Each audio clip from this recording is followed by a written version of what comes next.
नमस्कार मंडळी. आजपासून आपण ठरलं तर मग आणि लग्नानंतर होईलच प्रेम या मालिकांसारख्या अनेक पॉप्युलर मालिकांचे संपूर्ण एपिसोड तुमच्यासाठी घेऊन येणार आहोत. तर आजचा दिवस आहे 4 फेब्रुवारीचा आणि आजच्या एपिसोडमध्ये संध्याकाळी काय होणार आहे हे तुम्हाला मी आत्ताच या व्हिडिओमधून सांगणार आहे. तर व्हिडिओ शेवटपर्यंत नक्की बघा.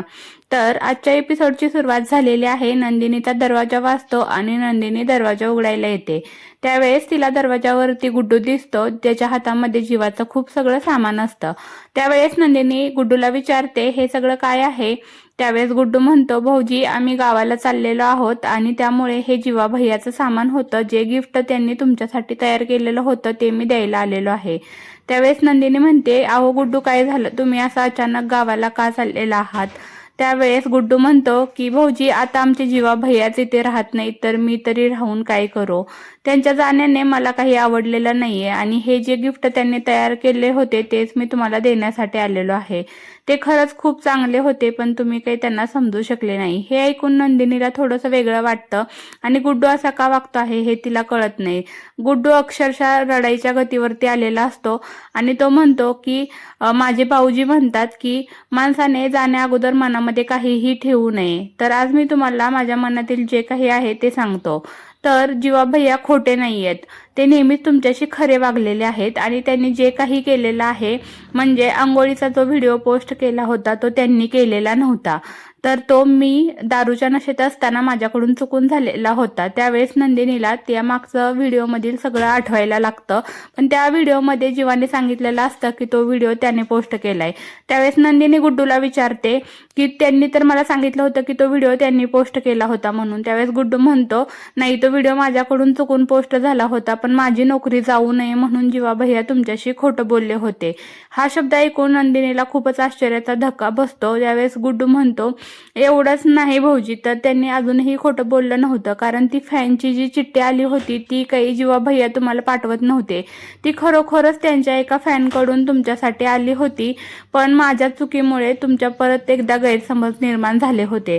तर नंदिनी म्हणते नक्की काय झालं होतं. त्यावेळेस गुड्डू म्हणतो की भाऊजी ज्या वेळेला ती चिठ्ठी आली होती त्यावेळेस जीवा भैया रिक्षा धुवत होते आणि मी त्यांना ती चिठ्ठी दाखवायला घेऊन गेलो आणि तुम्हाला मी ती लांबून दाखवत होतो. त्यावेळेस ते फेसामध्ये म्हणजेच बादलीमध्ये पाण्यात पडली आणि ती भिजली. त्यावेळेस जीवा भैया मला म्हणाले, अरे ही चिठ्ठी नंदिनीने वाचली असती तर तिला खूप आनंद झाला असता. त्यावेळेस मी जीवा भैयांना म्हणालो होतो की ही चिठ्ठी आली हे तर फक्त आपल्या दोघांना माहिती आहे, त्यामुळे ह्या चिठ्ठीवर काय आहे हे तर आपण वाचलं होतं, त्याच्यामुळे ती जशी होती तशी आपण लिहूया आणि परत या बुकेमध्ये ठेवून आपण नंदिनी भाऊजीला देऊया. त्यावेळेस जीवा भैया या गोष्टीसाठी तयार नव्हते पण मी त्यांच्या मागं लागलो त्याच्यामुळे ते या गोष्टीसाठी तयार झाले होते. पण तेव्हा देखील त्यांना तुमच्याशी अजिबातच खोटं बोलायचं नव्हतं. आणि अजून एक गोष्ट म्हणजे ते तुमच्याशी असं खोटं बोलले होते कारण त्यांना तुमचं मन राखायचं होतं. त्यावेळेस नंदिनीला मागील सगळं आठवायला लागतं की जीवा कसं आणि कशा पद्धतीने तिच्याशी बोलला होता पण तिला कळून चुकतं की तो खोटं काहीच वागला नव्हता किंवा त्याने स्वतःहून त्या चिठ्ठ्या तयार केल्या नव्हत्या आणि बुकेही त्याचे फॅनच तिच्यापर्यंत पाठवत होते. आणि हे सगळं तिला आठवल्यानंतर तिला खूपच पश्चाताप झाल्यासारखं वाटायला लागतं. आणि नंतर गुड्डू म्हणतो, भाऊजी एवढंच नाही तर जीवा भैयाने तुमच्याशी कधीही खोटं बोलले नाही. ते प्रॉन्स तुमच्यासाठीच त्यांनी खाल्ले होते आणि त्यांची खूप जास्त तळमळ देखील होत होती. आणि अजून एक महत्वाची गोष्ट म्हणजे तुम्हाला असं वाटतंय ना की दारू त्यांनी तुम्हाला पाजली होती, तर असं नाहीये भाऊजी. ती दारूची बॉटल मी माझ्यासाठी घेऊन आलो होतो आणि ती मी रात्री पिणार होतो म्हणून मी ती रिक्षामध्ये ठेवली होती कोणाला दिसू नये म्हणून.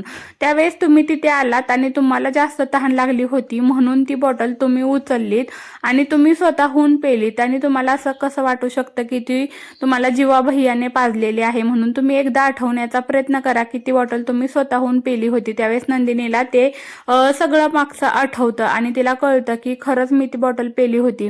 त्यावेळेस गुड्डू म्हणतो, हे सगळं माझ्यामुळे झालेलं आहे, तुमच्या दोघांमध्ये गैरसमज अजून माझ्यामुळेच वाढलेले आहेत. पण जीवा भैया खरंच खोटे नाही आहेत, ते खूपच चांगले आहेत आणि त्यांच्यासारखा मी माणूस बघितलेला नाही आहे. आता मला काही इथे राहवत नाही त्याच्यामुळे मी इथून निघून जात आहे. शेवटी काय करायचं काय नाही हा निर्णय तुमचा आहे. आहे. आणि गुड्डू म्हणतो की त्यांनी माझ्या आणि पिंकीसाठी देखील खूप शुभेच्छा दिल्या होत्या आणि हे सगळं मी पिंकीला सांगितलं. त्यावेळेस पिंकीचा मला फोन आला आणि ती मला म्हणाली की नंदिनी भाऊजीसारखं मी तुम्हाला कधी सोडून जाणार नाही. आपल्यात तर छोटीशी भांडणं झाली होती, तुम्ही गावाला या आणि आपण इथेच एकत्र राहूया.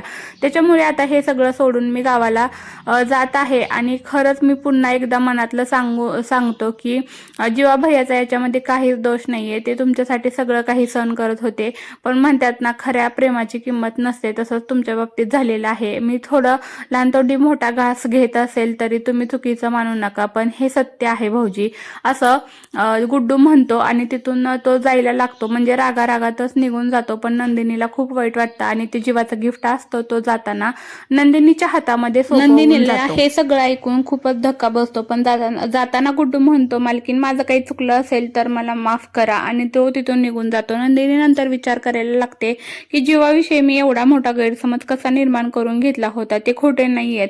हे सगळं नंदिनीला कळून चुकतं, पण तोपर्यंत गुड्डू निघून गेलेला असतो आणि तिला पश्चाताप करायची वेळ आलेली असते. आता सीन चेंज झालेला असतो, म्हणजेच संध्याकाळ झालेली असते आणि त्याच्या पुढे आता देशमुखांच्या घरातील सीन दाखवण्यात आलेले आहेत. ते म्हणजे विक्रम आणि काव्यामधील हा संवाद असणार आहे. तर विक्रम जीवासाठी जेवणाचं ताट घेऊन गेलेला असतो, पण तो माघारी आलेला असतो आणि तो खूप निराश दिसत असतो. त्यामुळे काव्या विक्रमला विचारते, काय झालं बाबा, जीवा जेवला का? त्यावेळेस विक्रम म्हणतो, जीवा जेवला, पण तो जीवासारखा नाही जेवला, तो वेगळा जेवला. अगं तो असा भसा जेवत होता जसं काही तो खूप दिवसापासून त्यानं काही चांगलं खाल्लेलंच नाहीये, असं त्याचा सगळा अवतार झाला होता. मी त्याला म्हणलं की मी तुला चारू का? त्यावेळेस जीवा म्हणला की नको बाबा, मला आता कुणाच्याही हातून खायची सवय लावायची नाहीये. आणि हे बघ त्याचं ताट कसं तो खाल्लंय, मला तर हे बघून ना खूप वाईट वाटते. म्हणजे आपल्या तरुण मुलाची डोळ्या देखत ही झालेली अवस्था ना कुठल्याही बापाला बघवणार नाही, अशी त्याची अवस्था झालेली आहे. त्यावेळेस काव्या विक्रमला समजावते की बाबा तुम्ही काळजी करू नका, एक दिवशी सगळं नीट होणार आहे.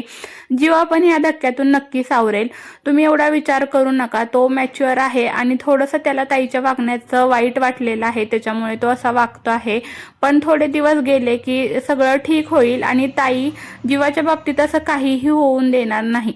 त्यावेळेस विक्रम म्हणतो की मला तर असं वाटतंय की माझा जीवा हाताबाहेर जाऊ नये आणि त्याने वेगळं काहीतरी पाऊल उचलू नये, एवढीच मला चिंता वाटते. त्यावेळेस काव्या म्हणते की बाबा, नंदिनी ताई असं काहीही करून देणार नाहीये, ती खूप समंजस आहे, पण तिला वाईट वाटले म्हणून ती अशी वागते.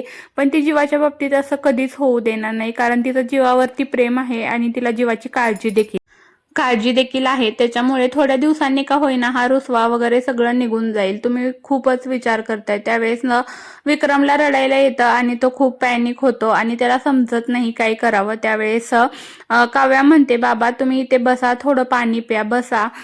हे बघा बाबा, तुम्ही अजिबात रडू नका आणि काळजी करू नका, हे पाणी प्या पहिलं, म्हणजे तुम्हाला थोडं बरं वाटेल. तुम्ही असं टेन्शन घेणं तुमच्या तब्येतीसाठी चांगलं नाहीये, असं सगळं काव्या विक्रमला समजावत असते. पण विक्रम काही रडायचं थांबत नसतो. ते बघून काव्याला वाईट वाटतं आणि काव्या म्हणते, बाबा तुम्हाला खरंच असं वाटतं का की नंदिनी ताई जीवासोबत काही वाईट होऊन देईल? ते हे सगळं नीट होणार आहे, तुम्ही फक्त विश्वास ठेवा आमच्यावरती.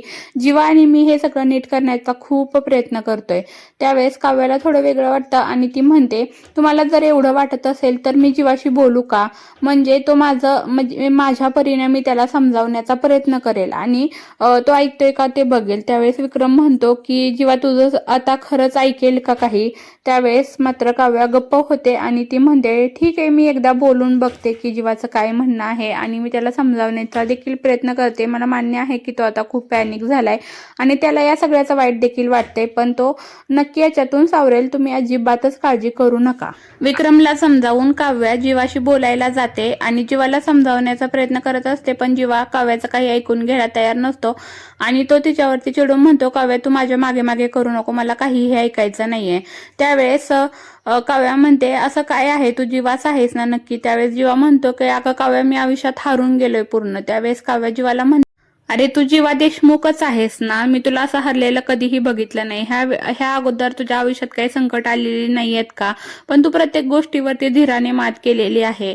मग तो तुझ्यासोबत झालेला फ्रॉड असो किंवा काहीही असो, पण तू तुझ्या प्रत्येक गोष्टीत धीराने सामोरा गेलाय आणि ही गोष्ट चांगली होईल. त्यावेळेस जीवा खूप चिडलेला असतो आणि तो म्हणतो, हो, प्रयत्न फक्त तू आणि मीच करायचे आणि आपलं सगळं काही असताना ते लोक आपल्याला काही समजून घेणार नाहीत. आपण आपला स्वाभिमान घाण ठेवायचा, त्यांच्यासाठी वाटेल ते करायचं. अगं मी तर, तुला तर माहिती आहे मला फ्रॉन्सची ॲलर्जी आहे, तरी पण मी नंदिनीसाठी फक्त फ्रॉन्स खाल्ले होते आणि त्यानंतर माझा जीवही जाऊ शकतो हे देखील तुला माहिती आहे, तरी पण तिला माझी किंमत नाहीये आणि पार्थ आता पण तुझा विचार करतोय असं मला काही दिसत नाहीये. ह्या लोकांना का असं वाटतं की अजून आपल्यात काही आहे? ह्या जागेवर आपल्यात जर दुसरे कोणी पार्टनर असते तर ह्या लोकांनी आपल्याला कधीच ऍक्सेप्ट केलं असतं. या दोघांचे बहीण भाऊ आहे म्हणून ते आपल्याला एवढं तडपवतायत का? मला असं वाटतंय की त्यांच्या मनामध्ये आपली आता काहीच किंमत राहिलेली नाहीये आणि त्यांना आपली गरज देखील नाहीये. त्यावेळेस काव्या म्हणते, अरे जीवा असं नाहीये, तुला तर माहितीये की त्यांनी आपल्याला किती समजून घेतलेलं आहे. जेव्हा आपलं लग्न झालं होतं त्यावेळेस आपण कसे वागत होतो आणि आपल्याला पण ते कळत नव्हतं की आपण त्यांना नकळत किती त्रास देऊन जातोय, पण तरीही त्यांनी सगळं सहन केलं होतं. पण ही गोष्ट त्यांनी कधीही विचार केली नसेल की त्यांच्या बाबतीत असं होईल. त्याच्यामुळे त्यांच्या मनाला थोडंसं दुःख पोहोचलेलं आहे. पण हळूहळू का होईना हे सगळं दुःख ते निवरतील आणि हा आपल्यामधील जे आता बॉन्ड आहे ते त्यांना कळेल. आपल्यामध्ये आता कोणतंही नातं नाहीये, प्रेमाचं असो किंवा कोणतं असो नातं नाहीये, हे देखील त्यांना आता एक दिवशी नक्की समजेल. तू काळजी करू नकोस. त्यावेळेस जेव्हा म्हणतो, माझ्यामध्ये आता पेशन्स नाहीयेत, मी 21 दिवसाचं व्रत घेतलं होतं, ते 21 दिवस मी खूप कष्टाने काढलेत. म्हणजे मी थंडीमध्ये राहत होतो, उन्हामध्ये राहत होतो, माझ्याकडे आंघोळ करण्यासाठी पाणी नव्हतं. तुला तर माहितीये माझ्या बेड शिवाय मला झोप लागत नाही, तरी पण मी तिथे लॉनवरती झोपत होतो, ते पण गवतामध्ये.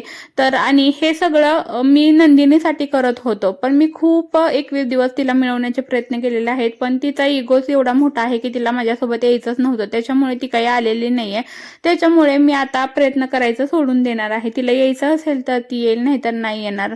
एवढं सगळं मला असहनीय झालेलं आहे. हे ऐकून, हे बोलून जीवा रडायला लागतो आणि काव्य त्याची समजूत घालत असते की जीवा रे रडू नको, एवढं इमोशनल होऊन काहीही होणार नाहीये.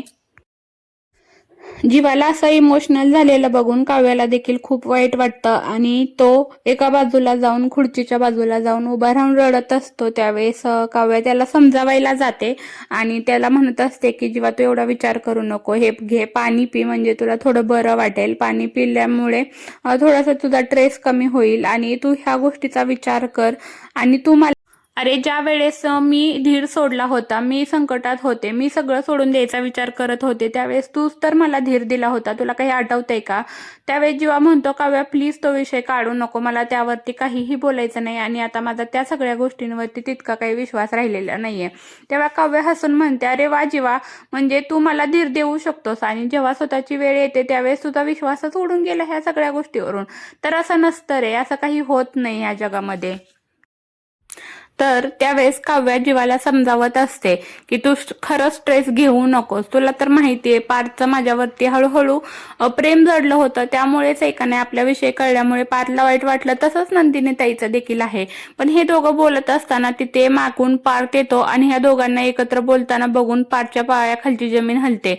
काव्याला जीवासोबत इतकं जवळ बघून पार्थला खरंच कळत नाही की आता काय करावं. पार्थला ना मनापासून वाईट वाटत असतं की काव्या जीवाला हात लावून वगैरे उभी राहिलेली आहे आणि हे बघून त्याला खरंच आतून मनातून दुःख होत असतं आणि ह्यांच्यामध्ये अजूनही प्रेम आहे का असं त्याला एकदा वाटून जातं मनामध्ये. त्यामुळे तो एका बाजूला उभा राहतो आणि त्यांचं बोलणं ऐकतो, म्हणजे त्याला क्लिअरिटी हवी असते की ह्यांचं नक्की काय चालू आहे. त्यावेळेस पार्थ एका कोपऱ्यात उभं राहतो आणि ह्या दोघांना समजतही नाही की तिथं पार्थ आलेला आहे. त्यावेळेस काव्य जीवाला समजवत असते की अरे आपल्या पार्टनरचं आपल्यावरती खूपच प्रेम आहे आणि ते आपल्यासोबत असं वागणार नाही. तुला तर माहिती आहे ना की आपण मनापासून आपण सेपरेट झालेलो आहोत, मूव्ह ऑन झालेलो आहोत आणि आपल्या मनामध्ये असं काहीच नाहीये. ती ही गोष्ट त्यांना पण एक दिवशी समजेल, त्यांना पण ऍक्सेप्ट करावी लागेल. कदाचित ना त्यांना हे समजलं देखील असेल, पण ते आता ते ऍक्सेप्ट करू शकत नाहीयेत, कारण हा धक्का त्यांच्यासाठी पचवणं पण देखील काही सोपं नव्हतं.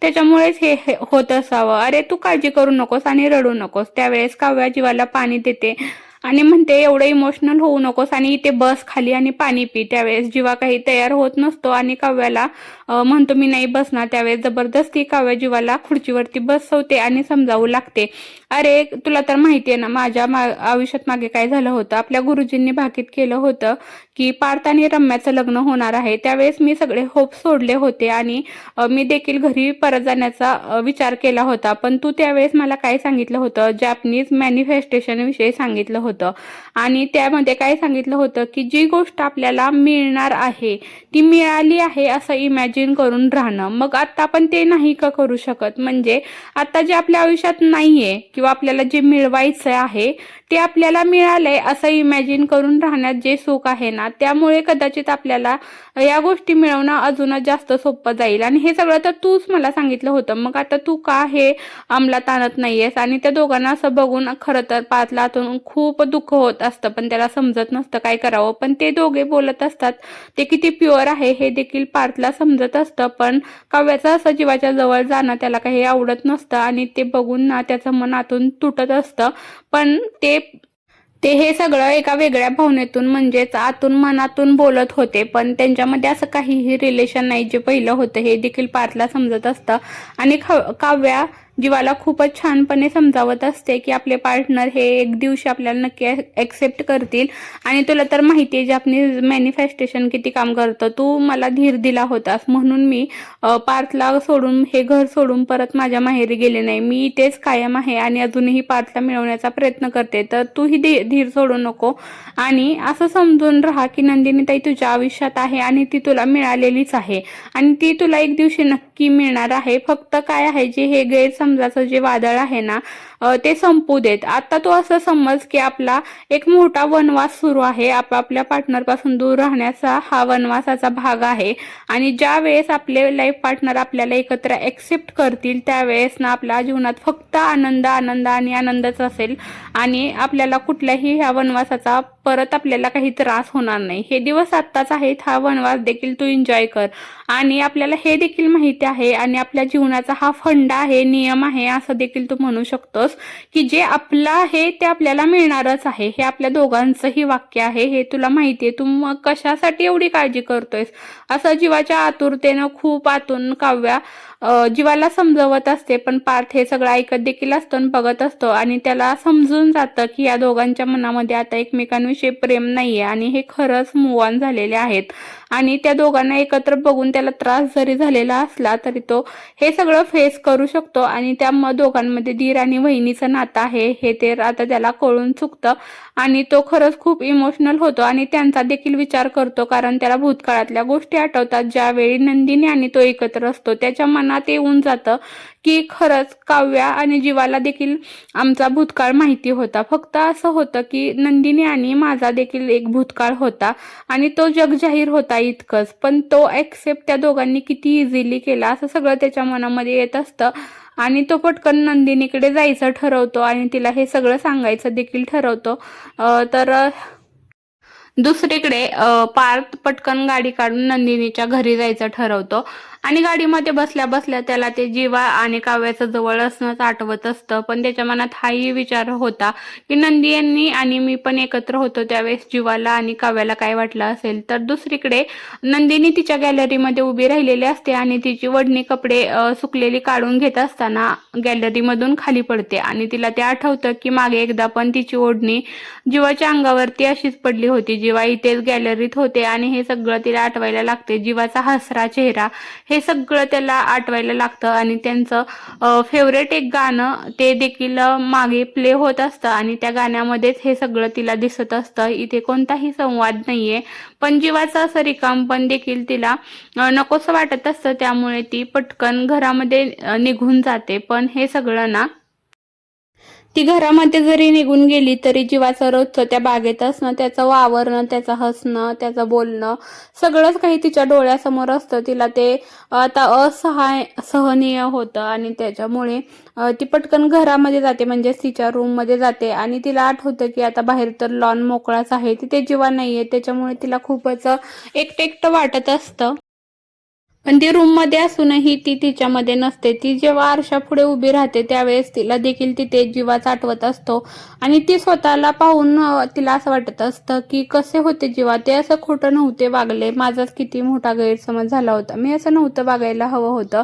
आणि तिचे जे जीवाचे आणि तिचे एकत्रचे सीन असतात ते सगळे तिला आठवायला लागतात आणि तिच्या प्रत्येक आठवणीत आहे ना जीवा असतो. आणि या सगळ्यामध्ये ना एक सॉन्ग असतं, त्याच्यामुळे ते कोणताही संवाद नाहीये. पण हे सगळं आठवत असताना ती ठरवते की चला ती ओढणी जी पडलेली असते गार्डनमध्ये ती आणण्यासाठी ती खाली जायला निघते आणि तरी देखील तिला जीवाचा आठवत असतो. त्याच्या जुन्या आठवणी तिच्या मनामध्ये घर केलेल्या असतात. जीवा तिथे असल्याचे भास तिला एकंदरीत होत असतात. तर ती ते सगळं सोडून लॉन मध्ये जाते, कारण तिला खूप रडू येत असतं आणि ती ओढणी घेऊन यावी असा विचार करत असते. तरी देखील तिला लॉन मध्ये परत एकदा जीवाचाच भास होत असतो, कारण त्याचं 21 दिवसाचं वावरणं ती रोज तिथे डोळ्यांनी बघत असते. त्याचं शर्टने बनवलेलं स्वारी असेल किंवा त्याचं अंघोळ करणं असेल किंवा त्याचे डान्स करणं असेल, त्यांचे फेवरेट गाण्यावरती डान्स करणं असेल, हे सगळं तिला आठवत असतं आणि त्याच्यामुळे ती खूपच भावनिक झालेली असते. तिला खूप रडू देखील येत असतं, पण तिला काय करावं हे कळत नसतं.